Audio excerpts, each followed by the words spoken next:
വലിയ മഹാനായ സുൽത്താനുൽ ഹിന്ദ് ഹാജ മുഈനുദ്ദീൻ അൽ ജിസ്തി അൽ അജ്മീരി ഖദ്ദസല്ലാഹു സിർറഹുൽ അസീസ് അവിടുത്തെ ഓർമ്മകളിലൂടെ കടന്നു പോവുകയാണ്.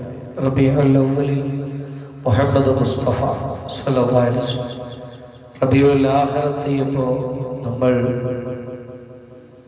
ജീലാനി, പിന്നെ ജമാഅത്തുൽ അവ്വലെത്തിയപ്പോൾ റിഫായി ഇവരൊക്കെ അനുസ്മരിച്ചു. ഇതുപോലെ ഒന്ന് സുൽത്താനുൽ ഔലിയയാണ്, മറ്റൊന്ന് സുൽത്താനുൽ ആരിഫീനാണ്, ഇത് സുൽത്താനുൽ ഹിന്ദ്.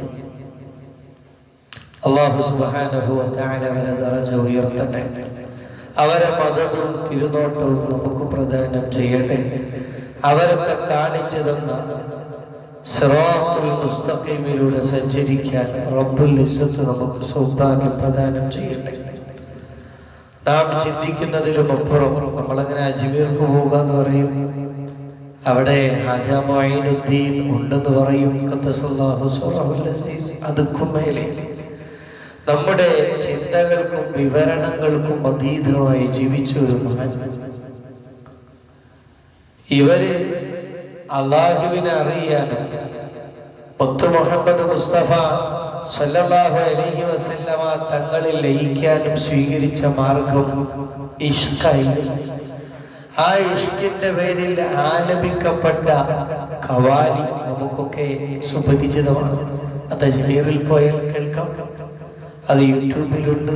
അതൊരു ഇഷ്കിലൂടെ അള്ളാഹുവിനെ അറിയുന്ന വലിയൊരു മഹാനായിരുന്നു സുൽത്താനുൽ ഹിന്ദ്. അള്ളാഹു നമുക്ക് തൗഫീഖ് പ്രദാനം ചെയ്യട്ടെ. എന്നാൽ ജീലാനി തങ്ങളുടെ അതേ കാലത്ത് ജീവിച്ച മഹാനാണ്. അബ്ദുൽ ഖാദിർ ജീലാനി തങ്ങൾ ഇൽമിന്റെ പ്രവാഹമായിരുന്നു, ഇൽമു കൊണ്ട് അത്ഭുതം സൃഷ്ടിക്കുക. എന്നാൽ അജ്മീർ പാപ്പയോ ഹാജ പാപ്പയോ ഖദ്ദസല്ലാഹു സിർറഹുൽ അസീസ് അവർ ഇഷ്കായിരുന്നു, സ്നേഹമായിരുന്നു. എത്രത്തോളം ഒരു തവണ അജ്മീർ ഷേഖ് സുൽത്താനുൽ ഹിന്ദ് ഖദ്ദസല്ലാഹു സിർറഹുൽ അസീസ് ബഗ്ദാദിലേക്ക് പോയി. ജീലാനി തങ്ങള് അവിടെ ക്ലാസ് എടുത്തുകൊണ്ടിരിക്കും. 500 വിദ്യാർത്ഥികൾ, 70,000-ഓളം ഇൽമു പഠിക്കാൻ വരുന്ന ശ്രോതാക്കൾ. ഇങ്ങനെ വിപുലമായ ദർസായിരുന്നു ജീലാനി തങ്ങളുടെ ഖദ്ദസല്ലാഹു സിർറഹുൽ അസീസ്. അവിടെ ഇങ്ങനെ ക്ലാസ് എടുക്കുമ്പോ ഒരു ഇരുമ്പെടുത്തിട്ട് ഭൂമിയിൽ ഒറ്റ നിർത്തി ജീലാനി തങ്ങൾ. ശിഷ്യന്മാർക്ക് അത്ഭുതം, എന്തു പറ്റി, ഇതെന്തിനങ്ങനെ? അപ്പൊ പറഞ്ഞു, മുഈനുദ്ദീൻ വരുന്നുണ്ട്. മുഈനുദ്ദീന്റെ ഇഷ്ക് കൊണ്ട് ഈ ബഗ്ദാദ് തന്നെ കുലുങ്ങിപ്പോകുമോ എന്ന് ഞാൻ ഭയപ്പെടുന്നു, ഇഷ്ക് കൊണ്ട് ഭൂമി കുലുങ്ങുമോ എന്ന് ഞാൻ ഭയപ്പെടുന്നു എന്ന് അബ്ദുൽ ഖാദിർ ജീലാനി ഖദ്ദസല്ലാഹു സിർറഹുൽ അസീസ്. അത്രക്കും ഇഷ്കിലൂടെ അല്ലാഹുവിനെ അറിഞ്ഞ ലോകോത്തര മഹാനാണ് സുൽത്താനുൽ ഹിന്ദ്. നമ്മളത് തിരിച്ചറിയണം. നമ്മുടെ സുൽത്താനാണ്. നമ്മൾ വിചാരിക്കും ഇന്ത്യയിൽ വളർന്ന് അങ്ങനെ അജ്മീറിൽ പഠിച്ച് അജ്മീറിൽ തന്നെ വളർന്ന് അങ്ങനെ അവിടെ വഫാത്തായി. നോ നോ നോ, എല്ലോ പഠിച്ചിട്ട് പേരുപോലും അറിയാം. അജ്മീർ എന്ന സ്ഥലം പോലും ഹാജ മുഈനുദ്ദീൻ അറിയില്ലായിരുന്നു. ഖദ്ദസല്ലാഹു സിർറഹുൽ അസീസ് അല്ലാഹുവിന്റെ റസൂലിന്റെ ഓർഡർ മുഖേന ഈ നാട്ടിലേക്ക് വന്ന സുൽത്താനാണ്. അല്ലാഹു തൗഫീഖ് നൽകട്ടെ.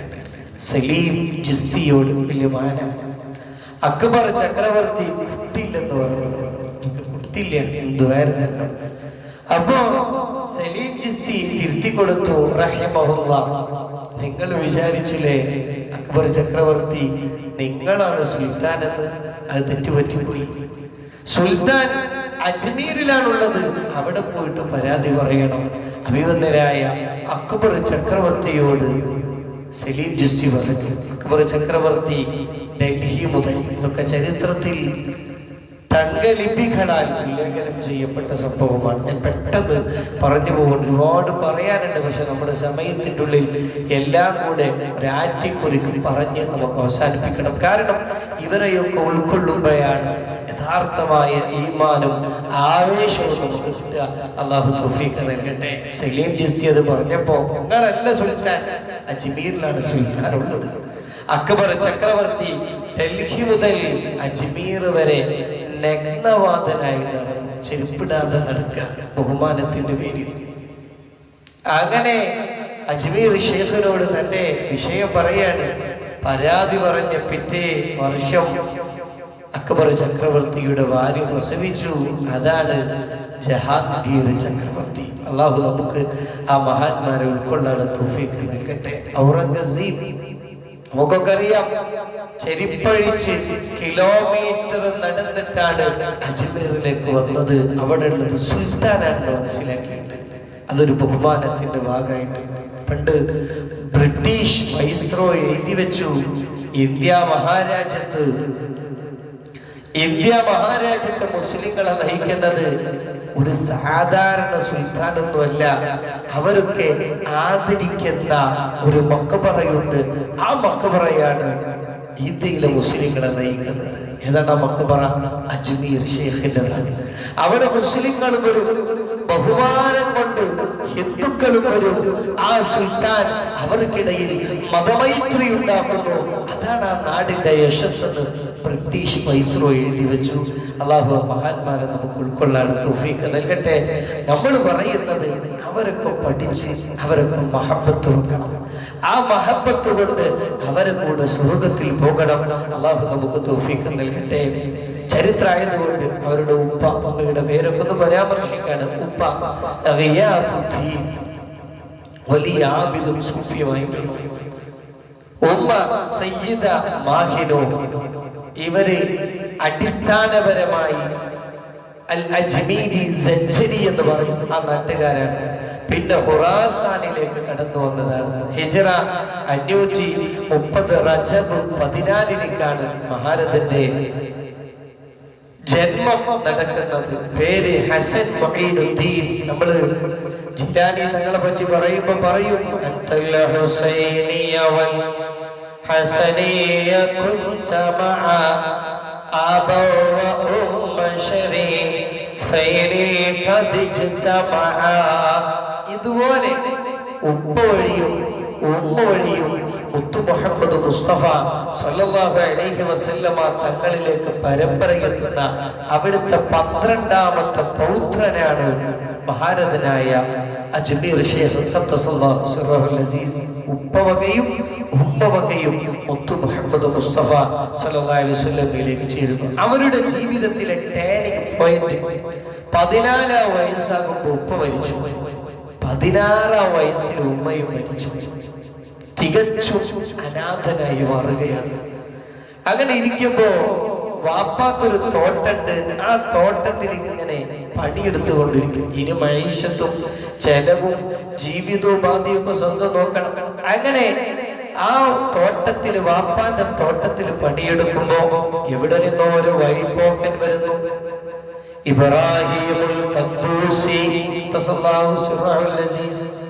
അവരിങ്ങനെ വന്ന് മഹാന്റെ തോട്ടത്തിൽ വന്നപ്പോ അജ്മീർ ബാബ സമ്മാനായിട്ട് ഒരു ഈത്തപ്പഴം കൊലണ്ട് കൊടുത്തു. അതവര് വാങ്ങി വെച്ചിട്ട് തന്റെ ഭാണ്ഡത്തിൽ നിന്ന്, വലിയ സൂഫിയാണ്, മഹാനാണ് ഇബ്രാഹിം തങ്ങൾ, ഒരു റൊട്ടി കഷ്ണം എടുത്തിട്ട് അതിങ്ങനെ മെല്ലെ ചവച്ചിട്ട് ഹാജപ്പാപ്പ കൊടുത്തു കഴിക്കാൻ പറഞ്ഞു.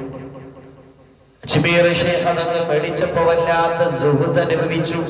സുഹൃദ് എന്ന് പറഞ്ഞാൽ അതങ്ങ് കഴിച്ചപ്പോ ദുനിയാവിന്റെ സുഖ സൗകര്യങ്ങളോടുള്ള ഇഷ്ടം മൊത്തം മാഞ്ഞുപോയി. ആഖിറത്തിന്റെ അനുഭൂതി കിട്ടാൻ തുടങ്ങി. അതൊരു ബർക്കത്തായിരുന്നു. അതങ്ങ് കഴിച്ചപ്പോയോ പിറ്റേ ദിവസം രാവിലെ തന്നെ ആ വിശാലമായ തോട്ടം മുഴുവൻ മസാകിനു ഫുഖറാ, ആ നാട്ടിലുണ്ടായിരുന്ന മിസ്കീന്മാർക്കും ഫുഖറായിലും വഖഫ് ചെയ്തു. ഈ തോട്ടം നിനക്ക് വേണ്ട. കുടുംബക്കാര് പറഞ്ഞു, എന്തൊരു പൊട്ടത്തരാണ്, തികച്ചും എത്തിയുമായി വാപ്പിയില്ല, ആകേണ്ടത് ഈ തോട്ടാണ്. ആ തോട്ടം പോലും വഖഫ് ചെയ്ത് പാവങ്ങൾക്ക് വേണ്ടി ഇത് വെച്ചോ. എന്താണ് ഈ ഹസൻ ചെയ്ത മണ്ടത്തരം? ഹസൻ എന്നാണല്ലോ, ഹസൻ മുഈനുദ്ദീൻ എന്നാണ് ഒറിജിനൽ പേര്. ഇങ്ങനൊക്കെ ആളുകൾ പറഞ്ഞു. പക്ഷേ ഹാജപ്പാപ്പാനെ സംബന്ധിച്ചിടത്തോളം ആ ഒരു നിമിഷം ഇനി പുതിയൊരു ജീവിതത്തിലേക്കുള്ള വഴിവെളിച്ച അവിടെ അത് കഴിച്ചു. സുഹൃത്ത് അനുഭവിച്ചപ്പോ മഹാരഥൻ പെട്ടെന്ന് ഖുറാസാനിൽ വെച്ച് ഖുർആൻ മനപ്പാഠമാക്കി. പിന്നെ അത്ഭുതമാണ്, പിന്നെ യാത്രയാണ്. ഈ ലോകം മുഴുവൻ ഒരു മനുഷ്യൻ നടന്ന് നടന്ന് നടന്ന് വാഹനം കയറി ഏകാന്തനായി എത്രയാ സഞ്ചരിക്കുന്നത്, അത്ഭുതം. എന്നിട്ട് അവസാനം വരുന്നതോ ഇന്ത്യ മഹാരാജ്യത്തിലേക്ക് സുൽത്താനുൽ ഹിന്ദ്. അള്ളാഹു അവരെ പറ്റി ഇനിയും പഠിക്കാനുള്ള ഭാഗ്യം നൽകട്ടെ. അവിടുന്ന് പിന്നെ പെട്ടെന്ന് നമ്മൾ അങ്ങനെ പറയാണ്, റഷ്യയിലെ ബുഖാറയിലേക്ക് പോയി വീണ്ടും യാത്ര തേടുകയാണ്. ഏറ്റവും പ്രധാനപ്പെട്ട ലക്ഷ്യം ഉസ്മാനുൽ ഹാറൂനി തങ്ങൾ. അവരാണ് ജീലാനി തങ്ങളുടെ പ്രധാനപ്പെട്ട ശൈഖ്. എത്ര വർഷം പഠിച്ചെന്നറിയോ? 42 വർഷം ഉസ്മാനുൽ ഹാറൂനി തങ്ങളെ കൂടെ ഇങ്ങനെ യാത്ര ചെയ്യാം. ഈ വ്യക്തിയെ കണ്ടുമുട്ടാൻ യാത്രയോ യാത്ര, അതിൽ അത്ഭുതമൊന്നുമില്ല.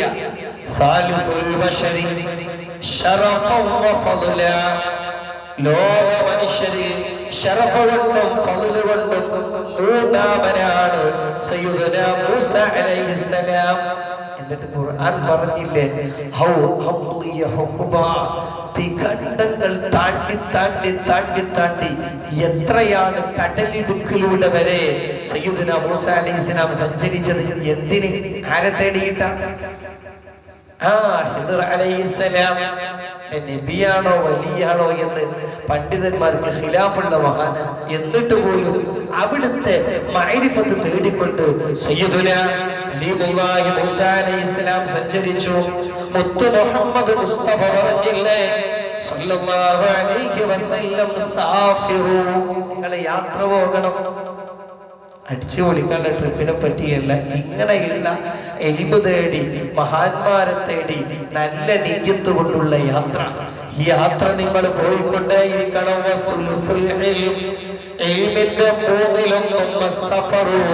യാത്രയാണെന്ന് മുഹമ്മദ് മുസ്തഫ സല്ലല്ലാഹു അലൈഹി വസല്ലം. എൽമ് കിട്ടുന്നതിന്റെ 1/3 നല്ല ലക്ഷ്യത്തിലുള്ള യാത്രയാണ്. അള്ളാഹു നമുക്ക് തൗഫീഖ് നൽകട്ടെ. ഏതായാലും ഭൂവന്തരായ ജീലാനി തങ്ങൾ അങ്ങനെ ബുഖാറയിലെത്തുകയാണ്. അവിടെ വെച്ച് തഫ്സീർ, ഹദീസ്, ഫിഖ് ഒക്കെ പഠിച്ചു. പിന്നെ കൂട്ടത്ത് പറയാണ്, ഔഫുൽ അഅ്ലമിന്റെ വകയിലുള്ള ഔഫുൽ അഅ്ലം എന്ന് പറഞ്ഞാൽ അജ്മീർ തങ്ങളുടെ വകയിലുള്ള ഒരമ്മാവൻ കൂടെയാണ്. ഒരാത്മബന്ധം, അതിന്റെ പുറമെ കുടുംബ ബന്ധം കൂടെയുണ്ട്. പിന്നെ റഷ്യയിൽ നിന്ന് പോയി ഇറാഖിലേക്ക് വയസ്സ് 20. ഒരു മനുഷ്യൻ സഞ്ചരിക്കാൻ തുടങ്ങിയ 20 വയസ്സായപ്പോ ഏകദേശം ഹിജ്റ 550. എത്ര വർഷം ജനിച്ചത്? 530. 550 ഇറാഖിലാണ്. അവിടുന്ന് ജീലാനി തങ്ങളെ കണ്ടുമുട്ടാണ്. കണ്ട മാത്രയിൽ ജീലാനി തങ്ങൾ പറഞ്ഞു, വെളിച്ചത്തിന് എന്തൊരു വെളിച്ചമാണ്, വെളിച്ചത്തിന്റെ വെളിച്ചമാണ് ഈ വരുന്നത്. ഈ കുട്ടിയുണ്ടല്ലോ 20 വയസ്സുള്ള ചെറിയ തങ്ങളെ നോക്കിയിട്ട് അബ്ദുൽ ഖാദിർ ജീലാനി തങ്ങൾ പറഞ്ഞു, ഈ കുട്ടി ലക്ഷക്കണക്കിന് ആളുകളുടെ ഇസ്ലാമിന് കാരണമാണ്. ഹാജപ്പാപ്പ മുഖേന എത്ര ആൾ ഇസ്ലാമിലേക്ക് വന്നു? 9 ലക്ഷം. ഒരു കണക്ക് 9-ലധികം 100 കോടിക്കണക്കിന് ആളുകൾ ഇസ്ലാമിലേക്ക് വരികയാണ്. ഒരു മഹാൻ മൂലം സുൽത്താനുൽ ഹിന്ദ്. അള്ളാഹു നമുക്ക് തൗഫീഖ് നൽകട്ടെ. അള്ളാഹു നമുക്ക് ഭാഗ്യം നൽകട്ടെ. കുറഞ്ഞ ദിവസം ബഗ്ദാദിൽ അങ്ങനെ താമസിച്ച് പിന്നെ ആ ഇറാഖിൽ തന്നെയുള്ള ഹാറൂൻ എന്ന പട്ടണത്തിലേക്ക് പോയി. അവിടെയാണ് ഉസ്മാനുൽ ഹാറൂനി തങ്ങളുടെ അടുക്കൽ പോയിട്ട് ഹാജപ്പാപ്പ പറഞ്ഞു, അവിടുത്തെ ഒരു ശിഷ്യനായി ഒരു മുരീദായിട്ട് എന്നെ സ്വീകരിക്കണം കേട്ടോ. ഉസ്മാനുൽ ഹാറൂനി തങ്ങൾ പറഞ്ഞു, എന്റെ കാര്യത്തിൽ എന്നെ ഞാൻ ബേജാറാണ്, എന്റെ ആഖിർ എന്താകുന്നു നോക്കിയിരിക്കുക, പിന്നെ അങ്ങയെ കൂടെ ഞാൻ എങ്ങനെ ഏറ്റെടുക്കും. പക്ഷേ ഹാജപ്പാപ്പാക്ക് ഉസ്മാനുൽ ഹാറൂനി തങ്ങൾ അറിയാം, അവിടെ തന്നെ നിന്നു എന്നെ അങ്ങ് മുരീദായി സ്വീകരിക്കണം, എനിക്കങ്ങ് ആത്മജ്ഞാനം നൽകണം നിർബന്ധിച്ചപ്പോ മഹാരഥൻ ഏറ്റെടുത്തു. പക്ഷെ കണ്ടീഷൻ പറഞ്ഞു, എന്റെ കൂടെ കൂടിയാൽ പിന്നെ ഒന്നും കൂടെ നിൽക്കണം, കുറച്ച് കഴിഞ്ഞിട്ട് പോകാൻ പാടില്ല, ഇവിടെ കൂടെയാണെങ്കിൽ പിന്നെ എന്നും കൂടെ കൂടണം. എന്നിട്ട് കേൾക്കണം, എത്ര വർഷാണ്? 42 വർഷം ഉസ്മാനുൽ ഹാറൂനി തങ്ങളൊപ്പം ജീവിച്ചപ്പോ 20 വർഷം ഒന്നും പറഞ്ഞു കൊടുത്തില്ല, ഒരു വിവരം പറഞ്ഞു കൊടുത്തില്ല. വസ്ത്രം തിരുമ്പി കൊടുക്കണം, ആദ്യമാവണം, കൂടെ ഇങ്ങനെ നിൽക്കണം, ഇൽമേ പറഞ്ഞു കൊടുക്കണില്ല, അറിവെന്നെ പറഞ്ഞു കൊടുക്കണില്ല. 20 വർഷം ഉസ്മാനുൽ ഹാറൂനി തങ്ങളെ ശിഷ്യന്മാരൊക്കെ അവിടുന്ന് ഒഴിഞ്ഞു പോകാൻ തുടങ്ങി. ഇവിടെ ഒന്നുമില്ലട്ടോ, ഉസ്മാൻ തങ്ങളുടെ അടുക്കലൊന്നുമില്ല, ഇവിടുന്ന് ഇങ്ങനെ തെറ്റി പോവാൻ തുടങ്ങി. അവസാനം ഒരാളെ മാത്രം ശേഷിക്കുന്നു, സുൽത്താനുൽ ഹിന്ദ് ഹജ മുഈനുദ്ദീൻ ജിസിൽ അജ്മീരി ഖദ്ദസല്ലാഹു സിർറഹു. നിങ്ങൾ ആലോചിച്ച്, ഇൽമു തേടി വന്നിട്ട് 20 വർഷം ഒന്നും കിട്ടിയില്ല, എന്നിട്ട് അവിടെ നിൽക്കാണ്. അപ്പോ ഈ കുട്ടി മാത്രം ബാക്കിയായപ്പോ 2 വർഷം ആത്മജ്ഞാനം വാരിക്കോരി കൊടുത്തു സുൽത്താനുൽ ഹിന്ദിനിക്ക് ഉസ്മാനുൽ ഹാറൂനി ഖദ്ദസല്ലാഹു സിർറഹു. 2 വർഷത്തെ കൃത്യമായ തർബിയത്ത്, ഇൽമ് എല്ലാം കൊടുക്കാണ്. കൊടുത്ത ശേഷം വീണ്ടും കറങ്ങാൻ വിട്ടു. ഞാൻ പറയുന്നത്, ഹാജപ്പാപ്പയെ നമ്മൾ ഓർക്കുന്നുണ്ടെങ്കിൽ ആ മഹാൻ തേടി പോവാണ്, ഇൽമു തേടി പോവുകയാണ്, മഅരിഫത്ത് ആത്മജ്ഞാനം തേടി പോവുകയാണ്.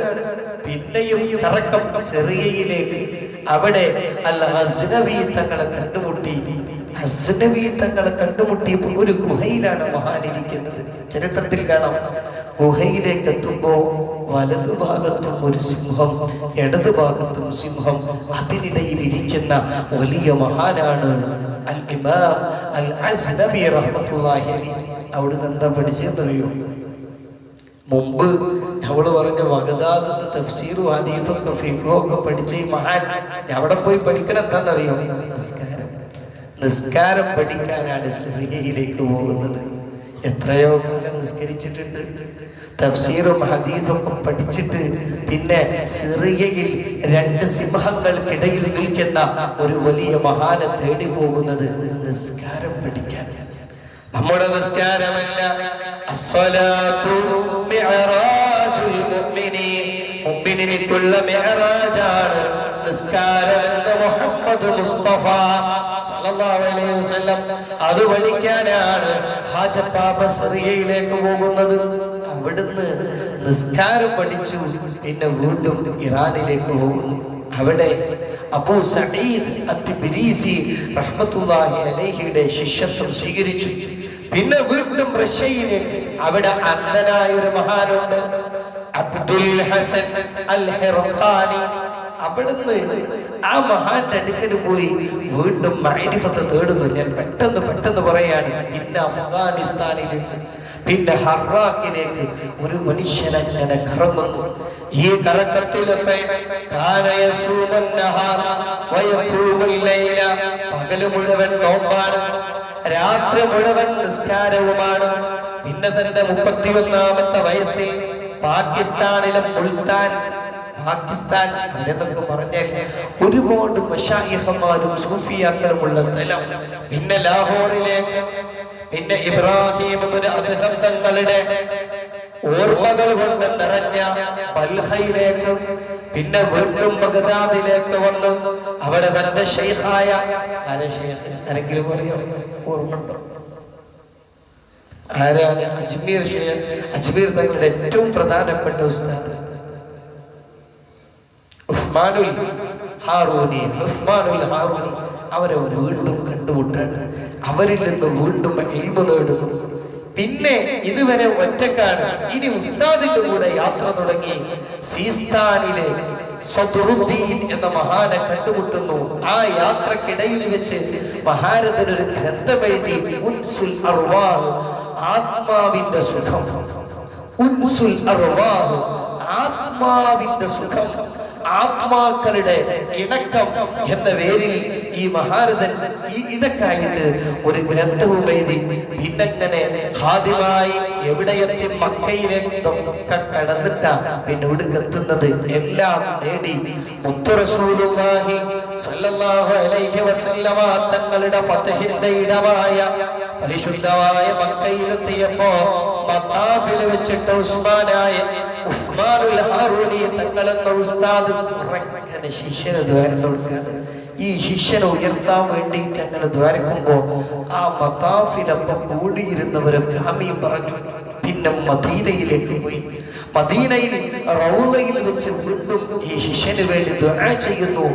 യഖ്ളത്തിൽ തന്നെ, ഉണർവിൽ തന്നെ മുത്തു റസൂലുള്ളാഹി സ്വല്ലല്ലാഹു അലൈഹി വസല്ലമ തങ്ങൾ ദർശിക്കാനായി ശരിക്കും ഹബീബിനെ അങ്ങനെ അനുഭവിക്കുന്നത് പോലെ വീണ്ടും മദീനയിൽ നിന്ന് റൗളയിലേക്ക് എത്തിയപ്പോ ഉസ്മാൻ തങ്ങൾ തന്റെ ഖലീഫയായിട്ട് അവിടെ വെച്ചിട്ടാണ് ഇത്രയൊക്കെ കടന്ന് ഇത്രയൊക്കെ താണ്ടി ദിഗന്ധങ്ങൾ താണ്ടി മഅരിഫത്ത് നേടി മശായിഖന്മാരെ കണ്ടതിന്റെ ശേഷമാണ് അവസാനം എല്ലാത്തിനും മുകളിലുള്ള മുഹമ്മദ് മുസ്തഫ സ്വല്ലല്ലാഹു അലൈഹി വസല്ലമ തങ്ങളെയും കണ്ടതിന് ശേഷമാണ് സുൽത്താനുൽ ഹിന്ദിനെ തന്റെ ഖലീഫയാക്കുന്നത്. ഞാൻ പറയുന്നത് നമ്മൾ അജ്മീർ ഷേഖ് അജപ്പാപ്പ എന്നൊക്കെ പറയുമ്പോ ആ വലിപ്പം തിരിച്ചറിയണം.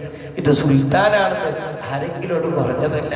അത് ആ അജ്മീറിൽ വളർന്ന മഹാൻ പോലുമല്ല. അതാണ് ആലോചിക്കേണ്ടത്.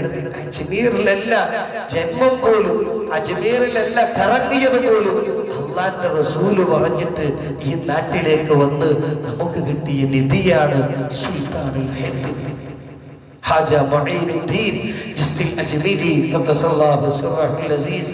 പിന്നെങ്ങനെ വീണ്ടും വീണ്ടും അവർക്കുള്ള റിയാദകൾ, ഒരൊറ്റ റക്അത്തിൽ ഒരു ഫാത്തിഹ 1000 ഇഖ്ലാസ്, അടുത്ത റക്അത്തിൽ 1000 ഫാത്തിഹ ഒരു ഇഖ്ലാസ്. അങ്ങനെ ഒരു മനുഷ്യനെ തർബിയത്ത് ചെയ്ത് വളർത്തിയെടുക്കുകയാണ്. എന്നാൽ ഹാജപ്പാപ്പ കൂടെ ചെയ്ത മറ്റൊന്നാണ് ഗരീബ് നവാസ്. അവരുടെ ഒരു പേരാണിത്, ഗരീബ് നവാസ്. ഗരീബ് എന്നാൽ പാവപ്പെട്ടവർ, നവാസ് പാവപ്പെട്ടവരെ പ്രകാശിപ്പിക്കാം. 1000കണക്കിന് ആളുകൾക്ക് ഭക്ഷണം കൊടുക്കുമായിരുന്നു.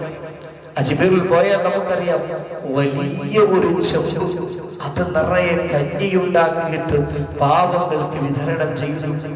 ആരാണ് ആ ചെമ്പ് കൊടുത്തത്? അക്ബർ ചക്രവർത്തി. ചെറിയ ചെമ്പുണ്ട്, അത് കൊടുത്തത് ഷാജഹാൻ ചക്രവർത്തി. അവർക്കൊക്കെ അജ്മീർ ഷെയ്ഖിന്റെ മഹത്വം അറിയുമായിരുന്നു. അള്ളാഹു നമുക്ക് തൗഫീഖ് നൽകട്ടെ. അങ്ങനെ ഉസ്മാനുൽ ഹാറൂനി തങ്ങൾ വീണ്ടും ശിഷ്യനെ കൂട്ടി മക്കയിലേക്കും മദീനയിലേക്കും പോകുന്നു.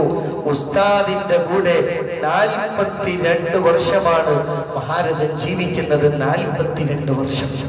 പിന്നെ അജ്മീർ ഷെയ്ഖിന് ഈ വിലായത്തിന്റെയും ഇന്ത്യയുടെയും ഉത്തരവാദിത്തം കിട്ടുന്നത് റൗളയിൽ അങ്ങനെ ഇരിക്കുമ്പോ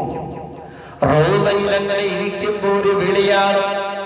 അജ്മീർ ഷെയ്ഖ് കേൾക്കുകയാണ് റൗളയിൽ നിന്ന് അത്ഭുതം. ഹജ്ജിന് പോയപ്പോൾ താജു വിലായത്തി ഹിന്ദുസ്ഥാൻ സുൽത്താനുൽ ഹിന്ദ് ഹജപ്പാപ്പാരോട് അങ്ങനെ ഒരു വിളിയാളം കേൾക്കാണ്. സത്യത്തിൽ കിതാബുകളൊക്കെ ഉദ്ധരിക്കുന്നു. അജ്മീർ എന്ന പേര് പോലും അബ്ദുൽ ഖാദിർ ജീലാനി തങ്ങൾ സുൽത്താനുൽ ഹിന്ദ് ഹാജ മുഈനുദ്ദീൻ ജിസ്തിൽ അജ്മീരി ഖദ്ദസല്ലാഹു സിർറഹുൽ അസീസിനെ അറിയില്ലായിരുന്നു. അവിടേക്കാണ് മുത്തു റസൂലുള്ളാഹി സ്വല്ലല്ലാഹു അലൈഹി വസല്ലം തങ്ങളുടെ ആത്മബോധനം കൊണ്ട് കടന്നു വരുന്നത്. അങ്ങനെ ആ ബോധനം കിട്ടിയപ്പോ ഡൽഹിയിലൂടെ അജ്മീറിലേക്ക് വരികയാണ്. അജ്മീറിലേക്ക് എത്തുമ്പോ ഇവിടെ അനവധി മുസ്ലിങ്ങളുണ്ട്, പക്ഷെ ഇസ്ലാം പ്രക്ഷോഭിക്കാൻ തുടങ്ങിയിട്ടില്ല. അജ്മീറിൽ എത്തുമ്പോൾ അന്ന് ഇവിടെ ഭരിച്ചിരുന്നത് നമ്മൾ കിസ്റ രാജാവ് എന്നൊക്കെ പറയുന്നത് പോലെ പൃഥ്വിരാജ് ചൗഹാൻ, അന്ന് ഇന്ത്യ ഭരിച്ചിരുന്ന രാജാവിന്റെ പേര് പൃഥ്വിരാജ് ചൗഹാൻ. ഇദ്ദേഹവുമായിട്ട് ഒരുപാട് സംഘടനകൾ പല രൂപത്തിൽ. കാരണം ഈ പൃഥ്വിരാജ് ചൗഹാൻ അന്നിവിടുത്തെ സുൽത്താനാണെങ്കിൽ അയാൾക്ക് മനസ്സിലായിട്ടുണ്ട് ഈ മനുഷ്യൻ ഇങ്ങോട്ട് വന്നു കഴിഞ്ഞാൽ പിന്നെ സുൽത്താൻ അയാളായിരിക്കും. അതുകൊണ്ട് തന്നെ വെള്ളം കൊടുക്കാതെ, താമസ സൗകര്യം നൽകാതെ പല രൂപത്തിലും അജ്മീർ ഷേഖിനെ ബുദ്ധിമുട്ടിച്ചിരുന്നു. അതിനെല്ലാം കടന്ന് അത്ഭുതങ്ങളും തന്റെ മഹത്തായ കറാമത്തുകളും കാണിച്ച് അജ്മീർ ഷേഖ് മുന്നിട്ട് നിന്നപ്പോൾ അൽഹംദുലില്ലാഹ് ആളുകൾ തിരിച്ചറിഞ്ഞു. നമ്മളെ നേരത്തെ 9 ലക്ഷം എന്നാ പറഞ്ഞത്, അപ്പുറത്തൊരു 0 കൂടെ കൊടുക്കണം. ഇത് കൃത്യമായ കണക്കാണ്. 90 ലക്ഷം ആളുകളാണ് ഇസ്ലാമിലേക്ക് വന്നത്. ഇതേതെങ്കിലും മുസ്ലിം ചരിത്രകാരന്മാര് മാത്രമല്ല എഴുതിയത്. ബ്രിട്ടീഷുകാർ ഇന്ത്യയിലേക്ക് വന്നപ്പോ അവര് ഇന്ത്യ മഹാരാജ്യത്തിന്റെ ചരിത്രം ഉല്ലേഖനം ചെയ്യുന്ന മലബാർ മാനുവലടക്കമുള്ള വലിയ ഗ്രന്ഥങ്ങൾ എഴുതി. ഇംഗ്ലീഷ്, ബ്രിട്ടീഷ് സാഹിത്യകാരന്മാർ പോലും അംഗീകരിച്ച വലിയ അത്ഭുതമാണ് ഒരു സുൽത്താൻ. ഒരു സുൽത്താൻ അത് ഒരു ഫക്കീറാണ്. പക്ഷേ ആ മനുഷ്യന്റെ വെളിച്ചം കാരണം 90 ലക്ഷം ആളുകൾ. അല്ലാഹു നമുക്ക് തൗഫീഖ് നൽകട്ടെ. പിന്നെ ഞാൻ വളരെ ചുരുക്കി പറഞ്ഞു പെട്ടെന്ന് അവസാനിപ്പിക്കുകയാണ്. തന്റെ പ്രായത്തിന്റെ അവസാന കാലഘട്ടത്തിലാണ് കല്യാണം കഴിക്കുന്നത്. ഏകദേശം ഇതൊക്കെ കഴിഞ്ഞ് ഒരു സുന്നത്ത് കിട്ടാൻ വേണ്ടി കല്യാണം, നിക്കാഹ് ഒരു സുന്നത്താണല്ലോ എന്ന അർത്ഥത്തിൽ മഹാരഥൻ കല്യാണം കഴിക്കുന്നു. അതിനിടയിൽ ഒരു സംഭവം, അഗ്നി ആരാധിക്കുന്ന ഇന്ത്യ രാജ്യമാണല്ലോ, ഒരുപാട് വിഗ്രഹാരാധനയും ബിംബാരാധനയും ഒക്കെ ഉണ്ട്. അവിടെ അഗ്നി ആരാധിക്കുന്ന ഒരു വിഭാഗം ഉണ്ടായിരുന്നു. അവരോട് ഹാജപ്പാപ്പ് പറഞ്ഞു, നിങ്ങൾ നരകത്തെ പേടിക്കണം. അപ്പൊ അവര് പറഞ്ഞു, ഞങ്ങൾക്ക് നരകം പേടിണ്ട്, അതുകൊണ്ടാണ് ഞങ്ങൾ തീയിനെങ്ങനെ ആരാധിച്ചു കൊണ്ടിരിക്കുന്നത്. ഹാജപ്പാപ്പ് പറഞ്ഞു, നിങ്ങൾ ആ തീയിലൊന്ന് പ്രവേശിക്കും. അവര് പറഞ്ഞു, തീയിൽ പ്രവേശിച്ചാൽ തീ ഞങ്ങളെ കരിച്ചു കളയില്ലേ? ഉടനെ തന്നെ മർമ്മം തോന്നിക്കുന്ന ഒരു മറുചോദ്യം ഹാജപ്പാപ്പ ചോദിക്കുകയാണ്. നിങ്ങൾ ആരാധിക്കുന്ന തീ നിങ്ങൾ ദുനിയാവിൽ വെച്ച് കരിച്ചു കളയുമെങ്കിൽ ആഖിറത്തിൽ എന്തായാലും കരിച്ചു കളയില്ലേ? അതുകൊണ്ട് നിങ്ങൾ തീയിനെയല്ല ആരാധിക്കേണ്ടത്, തീയിനെയും സൃഷ്ടിച്ച അതിന്റെ സൃഷ്ടാവായ അല്ലാഹുവിനെ ആരാധിക്കണം. അല്ലാഹു നമുക്ക് തൗഫീഖ് നൽകട്ടെ. ഹാജപ്പാപ്പ അങ്ങനെ അത്ഭുതങ്ങൾ കാണിച്ചു, ആളുകൾക്കിടയിലൂടെ ജീവിച്ചു, ഒരുപാട് ആളുകളെ ഇസ്ലാമിലേക്ക് കൊണ്ടുവന്നു തന്റെ വിശുദ്ധി കൊണ്ട്. അല്ലാഹു നമുക്ക് തൗഫീഖ് നൽകട്ടെ. കൂട്ടത്തിൽ ഒരു സംഭവം കൂടെ പറയാം. ഈ ഹാജപ്പാപ്പാന്റെ ദർഗയിലേക്ക് നമുക്കറിയാം, അവിടെ ഒരുപാട് അനിസ്ലാമിക പ്രവണതകൾ ജാഹിലികൾ നടത്തുന്നുണ്ടാകും. അള്ളാഹു അതിനെ തൊട്ട് നമ്മളെ കാത്തുരക്ഷിക്കട്ടെ. പക്ഷെ ആ മഹാനോട് ഒരാദരവും ബഹുമാനവും മഹബത്തും കാണിച്ചവരായിരുന്നു ഇന്ത്യയിലുണ്ടായിരുന്ന മുൻകാല ചക്രവർത്തിമാരെല്ലാം. ഔറംഗസീബ് റഹ്മത്തുള്ളാഹി അലൈഹി അജ്മീറിലെത്തിയിരിക്കുക. അപ്പോ ഒരാൾ വന്നിട്ട് പറഞ്ഞു, ഈ ദർഗയിൽ ഞാൻ എത്ര കാലായി ദ്വാരക്കെടുത്ത് ഉത്തരവൊന്നും കിട്ടണില്ലല്ലോ. അപ്പോ ഔറംഗസീബ് പറഞ്ഞു, എന്നാൽ ഉത്തരം കിട്ടാത്തത് അള്ളാഹ്ക്കും ഹാജക്കൊന്നും നിന്നെ ആവശ്യം ഉണ്ടാവൂല, നിന്നെ ആവശ്യമില്ലാത്തത് കൊണ്ടായിരിക്കും നിനക്ക് ഉത്തരം കിട്ടാത്തത്. അദ്ദേഹത്തിന്റെ പ്രശ്നമോ കാഴ്ച ശക്തി നഷ്ടപ്പെട്ടതായിരുന്നു. ഞാൻ ഇവിടെ വന്നിട്ട് എത്ര കാലായി ദ്വാരക്കെടുത്ത് എനിക്ക് എന്റെ കാഴ്ച ശക്തി നഷ്ടപ്പെട്ടത് കിട്ടുന്നില്ലല്ലോ എന്ന് പറഞ്ഞപ്പോ ഔറംഗസീബ് തിരുത്തി കൊടുക്കുകയാണ്, അള്ളാഹ്ക്കും ഹാജക്കും നിന്നെ ആവശ്യം ഉണ്ടാവില്ല. അതുകൊണ്ട് കേട്ടോ, രാജാവാണ്, ചക്രവർത്തി പറയാണ്, നാളെങ്ങാലും നിന്റെ കാഴ്ച ശക്തി തിരിച്ചു കിട്ടിയിട്ടില്ലെങ്കിൽ നിന്നെ ഞാൻ അറുത്ത് കളയും. ചക്രവർത്തിയാണ് ഈ പറഞ്ഞത്. അതുകൊണ്ട് ആ മനുഷ്യൻ പേടിച്ചുപോയി. പേടിച്ചിട്ട് നാളെ രക്ഷപ്പെടണം. ചക്രവർത്തിയുടെ ഓർഡറാണ്. പൊട്ടി പൊട്ടി കരയാൻ തുടങ്ങി, വേദനയായി കരയാൻ തുടങ്ങി. ആ ദർഗയിൽ കിടന്ന് അജ്മീർ ശൈഖ് തങ്ങളുപ്പാപ്പാന്റെ ബർക്കത്ത് കൊണ്ട് അല്ലാഹുവേ എന്റെ കാഴ്ച ശക്തി തിരിച്ചു തരണേ, മനസ്സറിഞ്ഞ് പ്രാർത്ഥിക്കാണ്. പിറ്റേ ഇത്രയും കാലം ദ്വാരന്ന് കിട്ടാത്ത കാഴ്ച ശക്തി പിറ്റേ ദിവസം കിട്ടാണ്. ഔറംഗസീബ് അറിഞ്ഞപ്പോ പറഞ്ഞു, ഈ ഇഖ്ലാസ് ഉണ്ടല്ലോ, കിട്ടണം എന്നുള്ള ആ നിയ്യത്ത് അത് ആദ്യമേ ഉണ്ടായിരുന്നെങ്കിൽ എന്നോ കിട്ടുമായിരുന്നു. സിയാറത്ത് ചെയ്യാൻ വരുന്നത് ഒരു കളിയായി പോകരുതെന്ന് ഔറംഗസീബ് എന്ന ചക്രവർത്തി തിരുത്തി കൊടുത്തു. അള്ളാഹു നമുക്ക് തൗഫീഖ് പ്രദാനം ചെയ്യട്ടെ. ഒരു വലിയ ചരിത്രവും വലിയ യാത്രയുമാണ് ഇത്. നമ്മുടെ ഒരു ബാധ്യതയാണ് എന്നർത്ഥത്തിലാണ് ഖുർആൻ ക്ലാസിന്റെ ഇടയിൽ ഇങ്ങനെയുള്ള മഹാന്മാരെ നമ്മൾ അനുസ്മരിക്കുന്നത്. ഇതാണ് നമ്മുടെ മാർഗം. അള്ളാഹു അവരുടെയൊക്കെ മദദ് നമുക്ക് പ്രദാനം ചെയ്യട്ടെ. അൽ ഫാത്തിഹ. അഊദു ബില്ലാഹി മിനശ് ശൈത്വാനിർ റജീം. ബിസ്മില്ലാഹിർ റഹ്മാനിർ റഹീം. അൽഹംദുലില്ലാഹി റബ്ബിൽ ആലമീൻ അർറഹ്മാനിർ റഹീം മാലികി യൗമിദ്ദീൻ ഇയ്യാക നഅ്ബുദു വ ഇയ്യാക നസ്തഈൻ ഇഹ്ദിനസ് സിറാത്തൽ മുസ്തഖീം.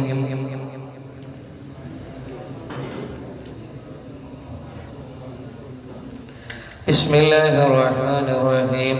قل هو الله أحد الله الصمد.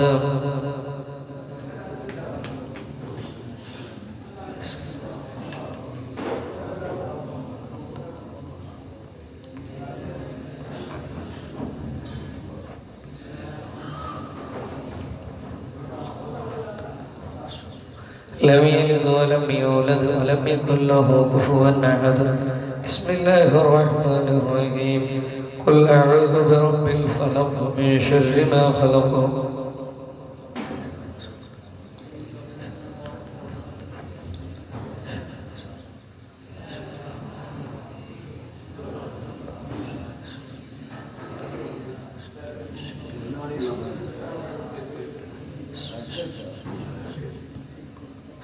الحمد لله رب العالمين. اللهم صل على سيدنا محمد وعلى آله وصحبه وسلم. يا رب يا الله. ذكر الصالحين كفارة. മഹാന്മാരെ ഓർക്കൽ ഞങ്ങളുടെ പാപമോചനത്തിന്റെ സബബാകുമല്ല. സുൽത്താനുൽ ഹിന്ദിനെ പറ്റി ഞങ്ങൾ പറഞ്ഞതും കേട്ടതും അവിടത്തേക്ക് ഞങ്ങൾ ഓതി വെച്ചതുമൊക്കെ സ്വീകരിക്കണേ അല്ലാഹ്. മുത്ത് റസൂലുള്ളാഹ് സല്ലല്ലാഹു അലൈഹി വസല്ലം മറ്റെല്ലാ അംബിയാ സിദ്ദീഖീങ്ങൾ ശുഹദാ സ്വാലിഹീങ്ങളിലേക്കൊക്കെ ഇതിന്റെ പുണ്യം എത്തിക്കണേ അല്ലാഹ്. പ്രത്യേകിച്ച് സുൽത്താനുൽ ഹിന്ദ് ഹാജ മഈനുദ്ദീൻ ജിസ്തിൽ അജ്മീരി ഖദ്ദസല്ലാഹു സിറഹുൽ അസീസ് അവിടത്തേക്ക് എത്തിക്കണേ അല്ലാഹ്. അവരെ ദറജ ഉയർത്തി അവരെ മദദ് ഞങ്ങൾക്ക് നൽകണേ അല്ലാഹ്.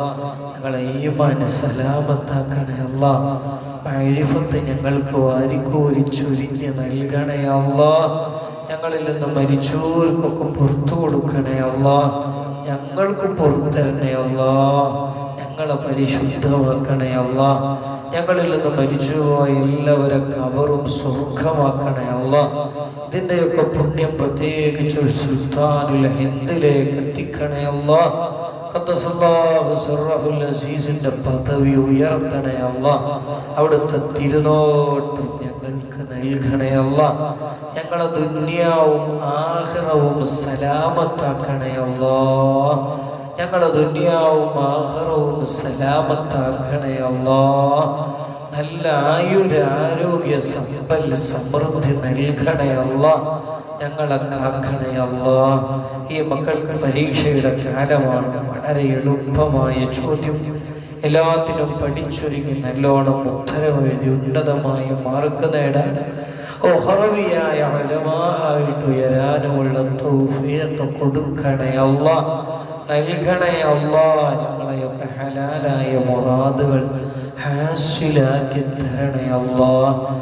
ربنا آتنا في الدنيا حسنة وفي الآخرة حسنة وقنا عذاب النار. آمين برحمتك يا أرحم الراحمين. بفضل صلى الله على محمد صلى الله على محمد.